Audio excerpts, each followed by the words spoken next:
आसीद्रदा कश्चित् विषाग्निना प्रप्यमाणो पर्यायस्मिन् परिगाथगा।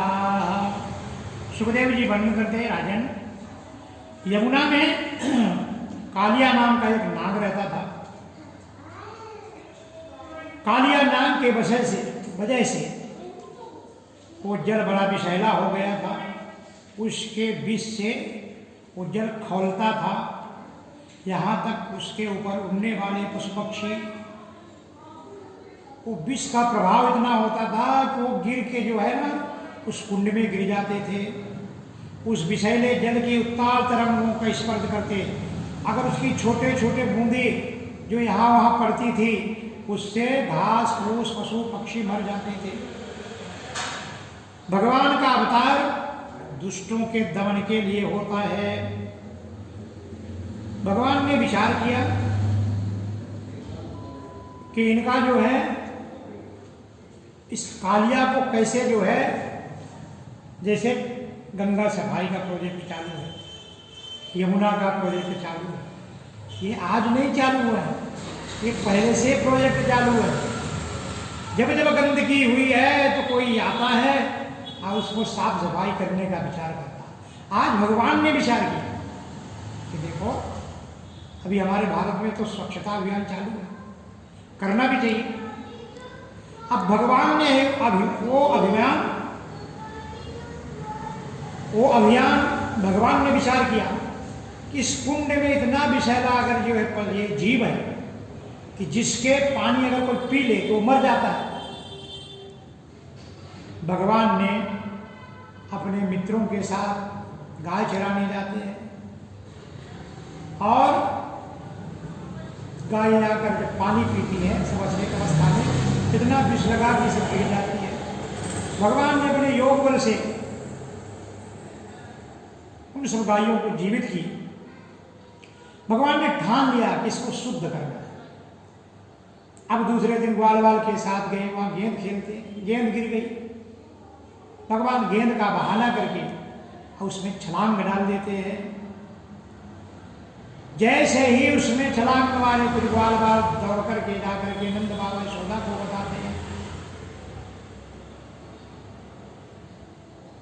इधर नंद बाबा के मन में कुछ शंका आ रही है कि हो सकता है मेरे यहाँ कुछ घटना ना घटे।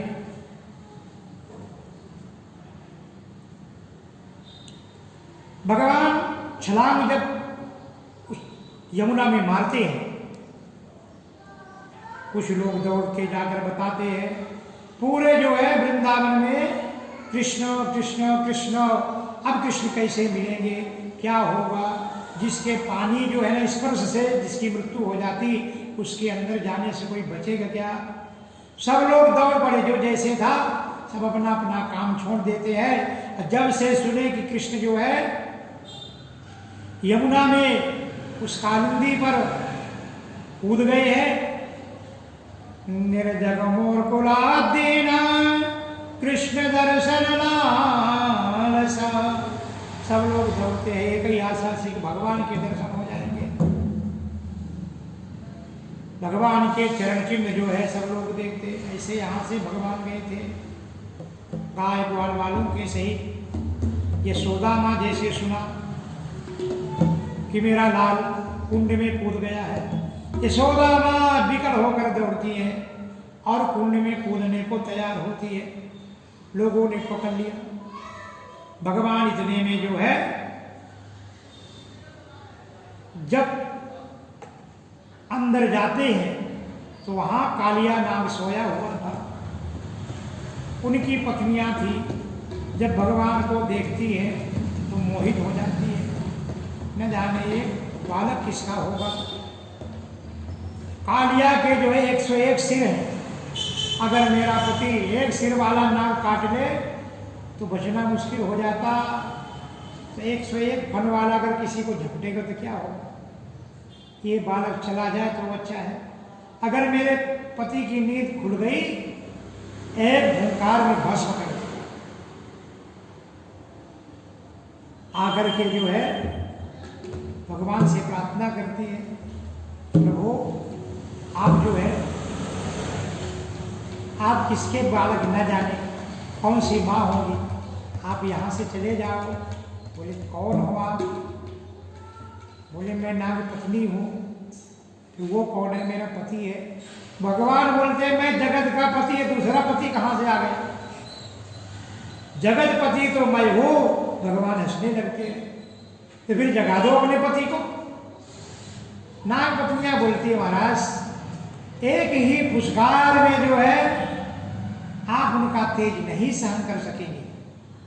ये पानी में पशु पक्षी जीव जंतु ऊपर से गिर जाते हैं, इतना विषैला पानी। अरे भगवान बोलते वो वही साफ करने तो आया, ये गंदगी हटाने तो आया हो। और इतने में ये बात चल ही रही थी, आवाज नागिया कालिया नाग के कान में पड़ती है। देखता है लाल लाल आंखें भर करके बड़े जोर से पुष्कार मारता है। भगवान छलांग भरे और उसके सिर में बैठ गए। श्रुत्वा चराचर गुरुं पुरुषं पुराणं नारायणं तवर्णं मनसा जगाम। जगत गुरु जगत का भार लेके भगवान कूद पड़े। सर्प का काम है कि जो पूछ भी पाया वही लपेटने लगा। अब भगवान को पूछ से लपेटना शुरू किया, इतना लपेटा कि ऐसा लगा जकड़न के कारण प्राणांत हो जाए।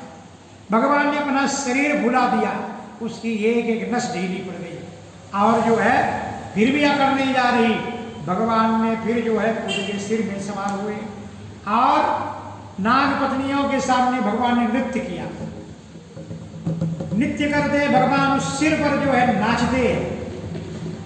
कालिया नाग रुधिर बमन करने लगता है, खून मुख से झाग निकलने लगती है और सब जो है नाग पत्नियां भगवान से प्रार्थना करती है, प्रभु आपने ये शरीर दिया था, ये शरीर आपका है, हम भी आपके हैं, मेरे पति भी आपके हैं।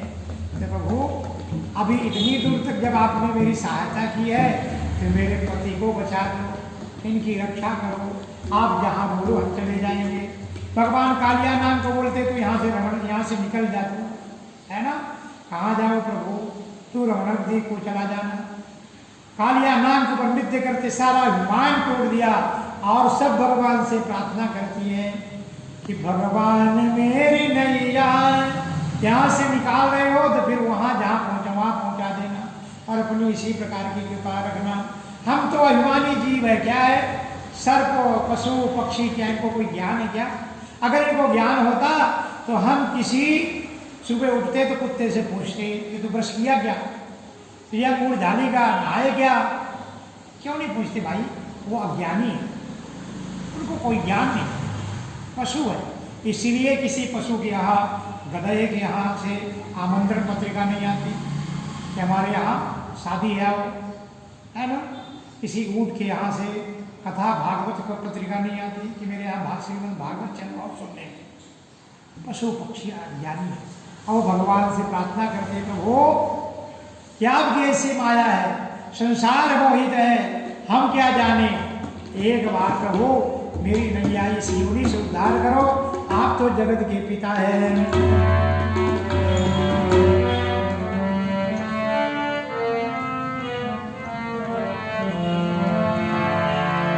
भगवान मेरी नैया, सब प्रार्थना करते हैं, भगवान मेरी नैया उसे पार लगा देना।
कृष्ण भगवान की जय।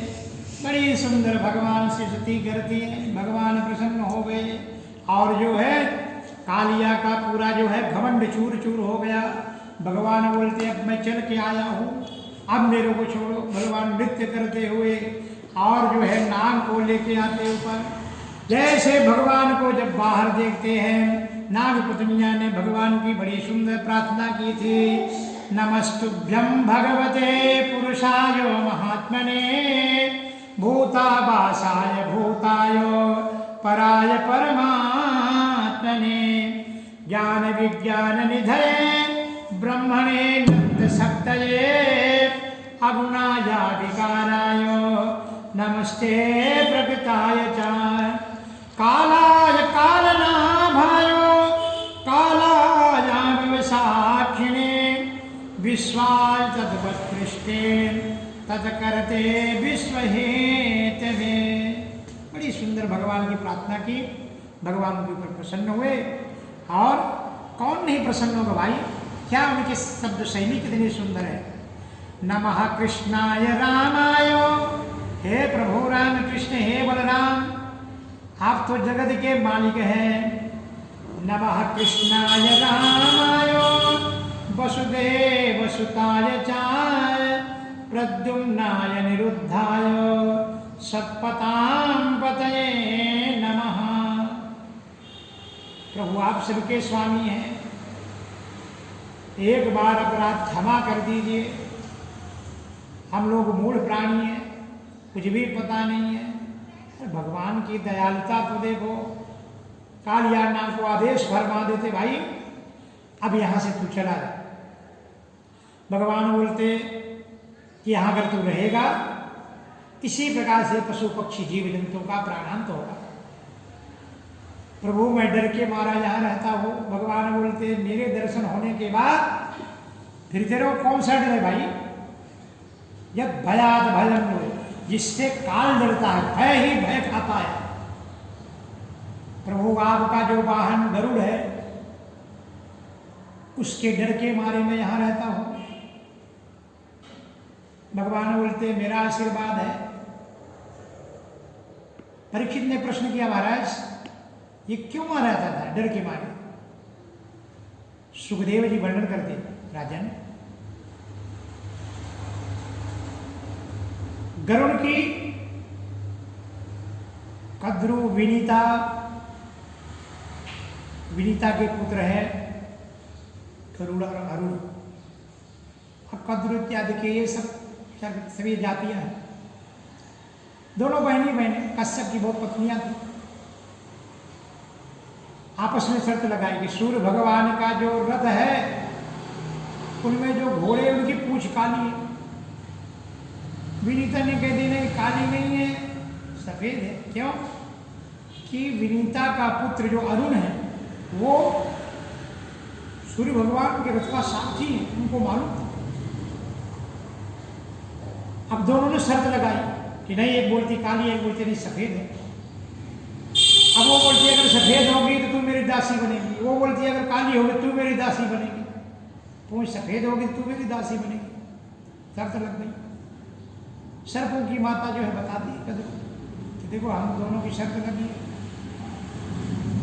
वो सर्प बोलते माँ तू तो गलत बोलती है, हकीकत में सूर्य भगवान के जो रथ है उसमें जो घोड़े हैं उनकी पूंछ सफेद है, लेकिन हम लोगों को उड़ने की कला है। हम उड़ के जाएंगे और पूंछ में लपट जाएंगे, सब काली काली दिखेगी। और हमने वैसे ही किया।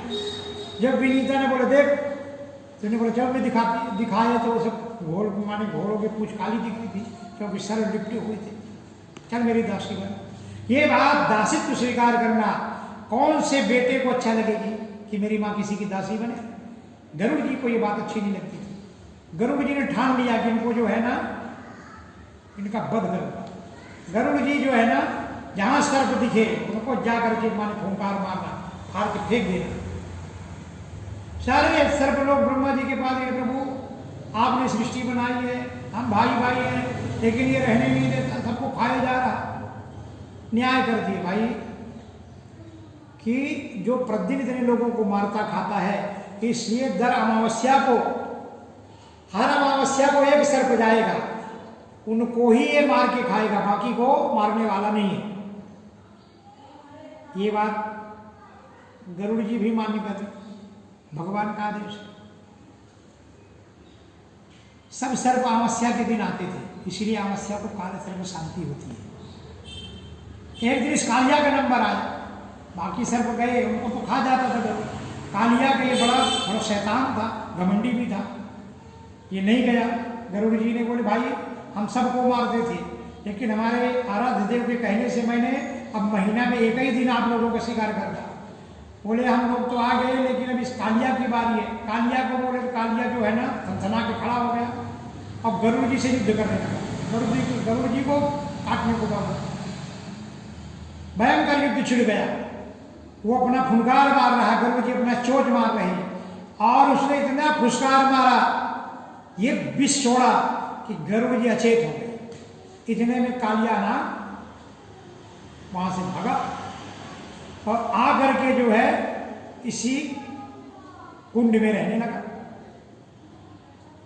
सुखदेव जी ने प्रश्न किए राजा परीक्षित महाराज, सुखदेव जी से प्रश्न करते कि महाराज फिर ये कुंड को क्यों चुना, और कहीं रह सकता था ना। वर्णन करते हैं एक संत भगवान की पूजा कर रहे थे, ये गरुड़ आकर मछलियों को शिकार कर रहे थे। तो एक जोड़फा था, तो उनका अभी विवाह हुआ था, अभी वो माने आपस में मिले थे। उनने आए एक दूसरे से रो रहे थे कि देखो ये मेरे को खा जाए, और ये उठा करके और जैसे जो चिड़का वो महात्मा पानी दे रहे थे, उनका जो है ये उड़ा तो रक्त जा करके वहां गिरा। उनने श्राप दिया गरुड़ को, गरुड़ इस प्रकार की तू धृष्टता करता है, अगर इसमें कभी तू आया तेरे सिर फट जाए। ये बात कालिया को मालूम था कि इसको श्राप है, इसलिए वो उसी कुंड को चुना। ये दोबारा इस जगह में आता महाराज अगर मैं निकलूंगा, अपनी व्यथा कालिया नाग बताता है, अगर मैं निकलूंगा तो गरुड़ मेरे को तकलीफ देगा। भगवान बोलते नहीं, नागालयम रमणकम कस्मात्याज कालिया कृतम किं वा सुपर्णस्य तेनैकानाचमंजसम्। भगवान गरुड़ जी कालियानाग को आश्वासन दिए कि मेरा गरुड़ तुमको कुछ नहीं बोलेगा। कालियानाग अपना पूरा परिवार लेके रमणक द्वीप में चला जाता। गोपाल कृष्ण भगवान की जय, आनंद कंद भगवान की जय। और यहाँ एक बार जब ग्वाल बाल खेल कूद रहे थे, उनकी गौएं मेरों चर रही थी, हरी हरी घासें चर रही थी, बकरियां गाय भैंसे सब एक दूसरे से जो है आगे बढ़ रही थी, और वहां पर दावा में अग्नि लग जाती है, सब एक साथ जलने लगता है। जंगल में जब सब चल रहे तो आग लगती है। सब कृष्ण भगवान को जो है अब संकट में तो भगवान ही याद आते। कृष्ण कृष्ण महावीर हे रामामिति विक्रमा दावग्निना दह्यमानाय प्रपन्नस्त्रातुमर्हता। हे राम, हे बलराम, हे कृष्ण मेरी रक्षा करो। भगवान प्रकट होते हैं और सबको बोलते आग बंद करो। तथेति मीलिताक्षेषो भगवान नान्यमनोषाम। जैसे सब आंख में बंद किया, भगवान अपने मुख से सारी अग्नि पान कर गए। पीत्वा मुखेन सारी अग्नि जो दावाग्नि थी एक साथ पान कर गए। गोपाल कृष्ण भगवान की जय। भगवान सबकी रक्षा करी। और फिर जो है शरद ऋतु का वर्णन आता। शरद ऋतु में भगवान यहाँ इसी ऋतु में वेणु गीत का जो है वेणु गीत का वर्णन है। भगवान वेणु बताते हैं और वेणु बजाने के बाद फिर क्षीरहरण का प्रसंग आता। सारी गोपियाँ भगवान को जो है क्षीरहरण का आगे प्रसंग आता है। गोपाल कृष्ण भगवान की जय।